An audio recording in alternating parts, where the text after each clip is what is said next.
Crash Bandicoot, Sony's non-official mascot through the PS1 era. This strange orange Bandicoot has managed to find fame through Naughty Dog's original PS1 trilogy and racing spin-off. These games are defining examples of the system's excellence, so much so that all of these games got full-blown remakes on the PS4. Crash's later years aren't quite as popular, as after Naughty Dog moved onto the PS2, Crash was left to a whole bunch of other developers who didn't quite grasp what made Crash so special in the first place. That doesn't make them all bad, of course, but eventually the ball stopped rolling and, well, crashed. He then sort of just disappeared, until the aforementioned remakes. We then got a whole new game, Crash Bandicoot 4, a mobile game, Crash on the Run, and the recently announced Crash Team Rumble. While certain decisions in Crash's modern career are questionable, I like to believe that as long as new developers remember how the original Crash was designed, that we are in for a great future for the Bandicoot. And that's what we are here to honour. Today, we are looking at the original Crash Bandicoot for the PS1 and making the most of what it has to offer. But we will also cover the remake. You could say we are comparing the two, but honestly, it's more about just highlighting the pros and cons of both. So join me as we make the most of Crash Bandicoot 1996 and the first game in the Crash Bandicoot N. Sane Trilogy from 2017. It's Crash Bandicoot! The gaming industry was dominated in the 90s by platforming mascots, and with Sony entering the market with the PS1 and being very confident of its power of 3D, Naughty Dog believed they could capture the market that would rival Nintendo and Sega. The game was initially called Sonic's Ass Game in development, which essentially meant a linear platformer with a character as iconic as Sonic, where you mostly see the character's, well, ass. Initially, this character was to be Willy the Wombat, however this clashed with the Looney Tunes character of the same name, so instead, Crash Bandicoot was created. The game launched in 1996 and was a huge success with its industry-leading graphics and fun and animated character designs. With its polyagonal graphics and, despite being a little tiring by the end, the jungle aesthetic has a certain vibrance that still holds up. We'll talk more about this stuff later, as I have more to say, but for now let's move on. The game is still regarded as a PS1 classic, along with the original Spyro the Dragon. It's been released on so many platforms digitally, been remade, and also had a fully playable cameo in Naughty Dog's own Uncharted 4. Crash Bandicoot. Is there a problem? No, just, how do you make it go? Smash the box. Why is a fox smashing crates? Bandicoot, and it's what he does. It's a fox, and it's not very realistic. Our story begins in the castle of Dr. Neo Cortex, one of my favourite characters in video games for how he's been written throughout the years. He doesn't have many lines in the original, and isn't yet voiced by Clancy Brown. However, Brendan O'Brien does a decent job. In the remake, he is voiced by Lex Lang, who is absolutely my favourite Cortex. We are closer than ever before. Quickly, into the vortex! He has captured a whole bunch of animals across the Wumpa Islands and experimenting on them to turn them into soldiers for his army. And next up is Crash Bandicoot. Dr. N. Brio warns Cortex that the machine isn't ready, but Cortex insists and sends Crash into the vortex, which fails and makes Crash into, well, Crash. He's able to escape and jumps out the window, falling into the ocean below, eventually washing up on Insanity Beach. It's up to Crash to make his way back across the 3 Wumpa Islands and save the female Bandicoot, Torna. Funnily enough, the game actually has 2 endings depending on whether you get all the game's collectibles. But either way, you save Torna at the end. Although it seems the normal ending is actually more canon, as Crash 2 follows on from Cortex falling from the blimp. There isn't much story here, but I think Cortex's negative influence on the island is presented well, as at the start of your journey you're simply dealing with tribesfolk in jungles, whereas by the end it's all factories and Cortex-enhanced army. I also like that you can often see Cortex's castle in the background of many levels, slowly getting bigger the more you progress. It adds a small pinch of detail that goes a long way. Crash Bandicoot is a 3D platformer that, unlike many of its contemporaries of the time, sticks to a much more linear style, almost like simply taking a 2D game and changing the perspective. When you're in 3D, the levels are like hallways, sometimes having branching paths to the left or the right, but never too open as the camera is locked looking forward. There's also plenty of 2D action. Something pretty cool to see is at the time, most games making the 3D jump removed 2D action altogether, but Crash merges the two seamlessly. Now Crash's control between the two versions differs, as in the remake, Crash behaves more similarly to the sequels, with a slight bit of slipperiness that might throw you off if you're used to the original. But I believe that the remake is overall much better. Crash's control in the original is a little on the floaty side, and also wasn't designed with analog control in mind. Normally, D-pad controls in a 3D game are an absolute no-go, but Crash Bandicoot was clearly built for them, and whether you're playing on the original or the remake, I actually recommend moving Crash with a D-pad. It feels more accurate. And when the platforming in this game can get as tight as it does, you want all the accuracy you can get. This might not matter much in the original though, as Crash likes to hold on to momentum after moving, which makes being precise much harder than it needs to be, and leads to many unfair deaths. Anyway, all that aside, Crash is a pretty simple game to understand. You move, you jump, and you spin to break these wooden boxes that are everywhere, and also to kill enemies. Some enemies have to be jumped on, and by holding the jump button down after landing, Crash will bounce much higher off an enemy than a normal stomp. This also applies to jumping off boxes. Breaking boxes will reward you with Wumpa Fruit, which collecting 100 of will reward you an extra life. There's boxes that you have to bounce on multiple times to break, which will give you lots of fruit, as well as boxes straight up giving you extra lives. Be careful of TNT crates, however, as these will explode if spanned near. It's best to jump on them so you don't lose a bunch of extra lives. This shouldn't be a problem though, as Crash Bandicoot absolutely showers you with extra lives, and dying is just a flick of the wrist when going from stage to stage. There's plenty of checkpoints, and that's a good thing when Crash can't get hit at all. If he gets hit by anything, Crash will die horribly, in a whole bunch of different ways too, some more graphic than others. Poor lad, most characters just fall to the ground, Crash gets disintegrated. Luckily, throughout the levels you can find boxes marked with a mask. Breaking them grants you Aku Aku, a spiritual mask which will protect you from one hit. You can stack up to 2 of these, the third granting temporary invincibility, faster running speed, and funky music, that of course being the highlight. There are 32 levels in the original game, with varying themes such as lost jungles, bridges high in the sky, dark and dank factories, and treacherous ruins. I really like the vibe of Crash 1, as I feel out of every game in the series, the world seems to be the most believable and connected here. The challenge casually is to simply complete the stages and defeat the bosses in your way.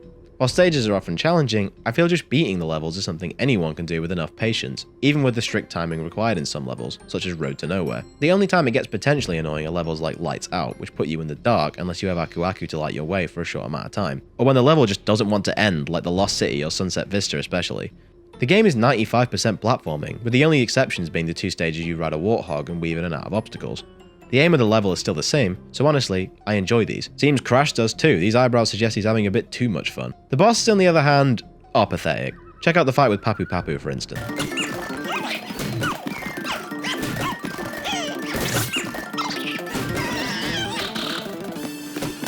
Yeah, there's not much going on here really. Most bosses just require you to wait for an opening and hit them. It's a lot of waiting around.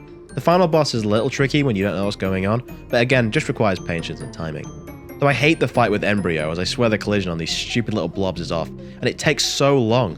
But yeah, the main game is fun in either version, but playing it through without a second thought is really not that fulfilling of an experience, as you're missing a huge part of the game. Okay, so about that. The level before the final boss, the Great Hall, is impossible to complete without collecting all of the gems. Yes, the gems.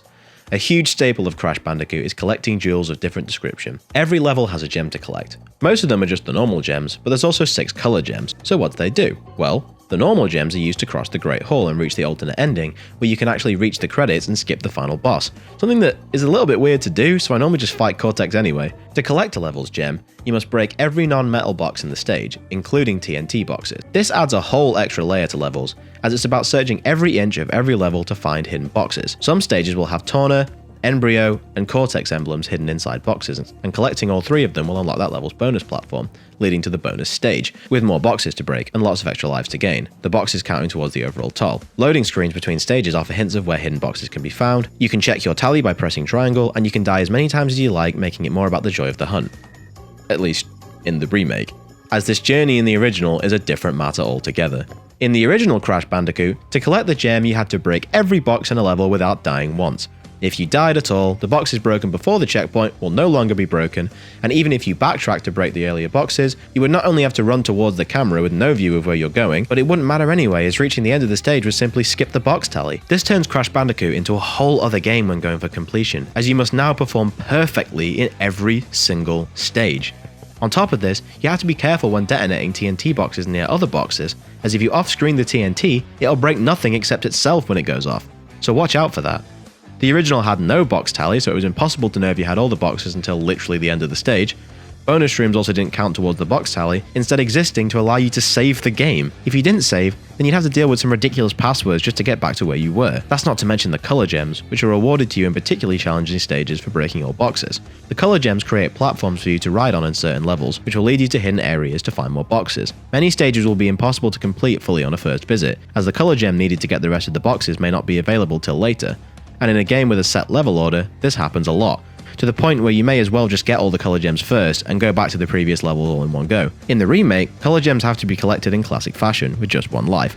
This is pretty mean, but it does mean some levels like Cortex Power, a level where you have to go back against the camera multiple times, are much less stressful as it doesn't have a color gem. I think getting the most out of the original Crash requires you to go after the box gems. Almost every game in this genre runs up against the issue that going for every single collectible can be tedious. So in 3D Mario games or in something like Spyro, you only need a certain amount of collectibles in order to progress. You still have to engage with finding them, but if you just want to beat the game, you only need a percentage of the full total. With Crash, you either ignore it totally or get them all, as you need every single gem to cross the Great Hall. It's all or nothing, and that would be fine if it was enjoyable, which in the original, it is not. In the remake, however, well, I actually quite enjoyed the challenge. It doesn't fix any of the issues with backtracking, and the color gem levels can still be a pain. For example, the lab. I hate the lab, with every bone in my body. It's short, but extremely punishing. Make one tiny mistake and you're going all the way back to the menu to try again. Slippery Climb is also a nightmare, as it's a long, climb up an oddly shaped tower in the middle of a storm, with plenty of tight platforming and so many do or die jumps. In the original, every level was made harder, but some were particularly bad. I already mentioned Cortex Power, but the High Road is another one that'll make your palms sweat. These platforms are tiny, these dogs aren't very good boys at all, and if you kill the turtles, you're fucked. It's a nightmare. So yeah, I really recommend getting the gems in the remake, as it adds more layers to these stages, even if the reward is ultimately not that exciting. Getting that 100% just feels good, and it shouldn't take you that long to do. I mentioned earlier that Crash's graphics were industry leading, and yeah, they were. The environments are really detailed for the time, especially compared to its contemporaries. Look at the thick vegetation, the pillars in the ruins levels, the backgrounds highlighting you getting closer and closer to the castle. The animation is a little weird, but there aren't that many cutscenes and it's not a big deal. And it's still better than how Sonic Adventure did it. The remake of course totally overhauled it, and it looks great, fantastically capturing the feel of the original in all the environments and backgrounds. The models and animations are, still to this day, amazing, as the way Crash acts is much more in line with the sequels. The only issue is the lighting, which can make Crash's fur look pretty weird, but with the setting for this game mostly being jungles, it's not as noticeable in this one. The music is great, using instruments which complement the environments the Crash travels through. It's pretty memorable, being bouncy and in your face at all the right times. But when you're traveling through Cortex's lab, everything is quiet and a whole lot more menacing. Have a listen.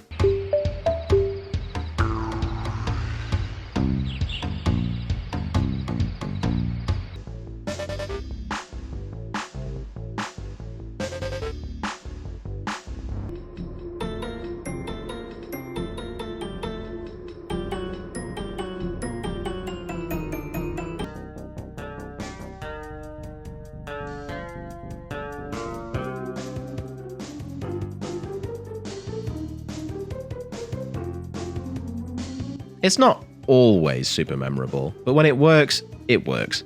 My two favourites are the theme that accompanies the stages Hog Wild and Full Hog, as it somehow sounds exactly what I expect someone to play if I was riding a hog.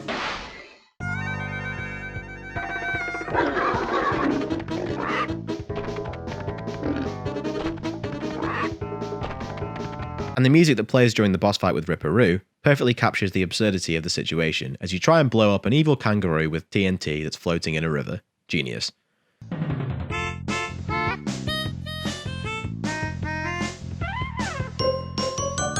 The remake remixes all the music, and, hot take here, I realise, I actually prefer it. It's more memorable. I know some of the atmosphere was lost and I respect that, but I just prefer listening to the insane versions.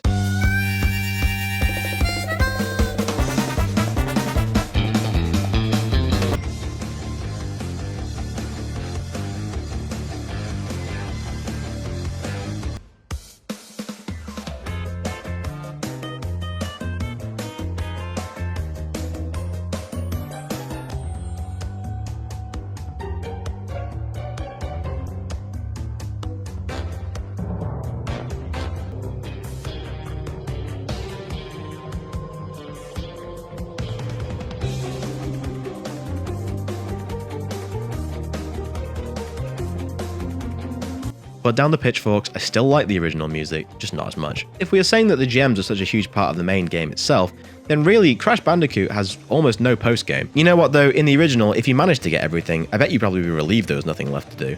The remake, however, gives us a couple of extra things. Firstly, you can play as Coco, Crash's sister, in any Crash stage. So, pretty much all of them. She plays exactly the same, so it's just for some visual variety, but it's nice. They also added the level cut from the original Stormy Ascent, the more challenging version of Slippery Climb, which was already hard enough. It has an extra gem to collect and is a damn good final challenge, although you can access it from the very start. You need to have great timing and a whole lot of patience to beat this one, but I find it immensely satisfying to do. The remake also added time trial relics originally introduced in Crash Bandicoot 3, where you have to race to the end of the stage as fast as possible while breaking yellow time crates in order to freeze the timer. Depending on your final time, you'll either be rewarded a sapphire, gold, or platinum relic. If you feel you've mastered Crash 1 and fancy proving it, then this is definitely a good way to get more out of the game. However, Crash Bandicoot was definitely not designed to be rushed. This means you're going to be making pixel-perfect jumps consistently if you want that platinum relic, something that I absolutely don't like doing, considering there's absolutely no reason to do them, and it's super frustrating trying to rush through a level as long as Sunset Vista in one life. The game just wasn't built for this, so for that reason I can't recommend this pointless extra collectible unless you really have something to prove. Despite the many flaws in Crash Bandicoot's design, I still really enjoy playing it. But I should be upfront about this, the remake is how you should play this game. There's really no reason to play the original, there's just no benefit unless you're feeling nostalgic. The remake looks better, plays better, and is far less tedious to complete. So, to make the most out of Crash Bandicoot, you should play the remake in the Insane Trilogy on any platform. Even the Switch version loads fast now, and it's a great way to take classic Crash on the go. Try and collect every gem, again only in the remake, and play both endings, and play Stormy Ascent to cap off your journey. You could play through the original without collecting gems in order to experience it if you end up loving the remake and its sequels. You shouldn't try and get all the gems in the original bother collecting time trial relics in the remake. Yeah, and that's Crash. Thanks so much for watching, and if you liked the video or think I'm an idiot for liking the new music more, leave me a comment. See you next time for more Making the Most of when we look at a more modern game that swept the world in 2022.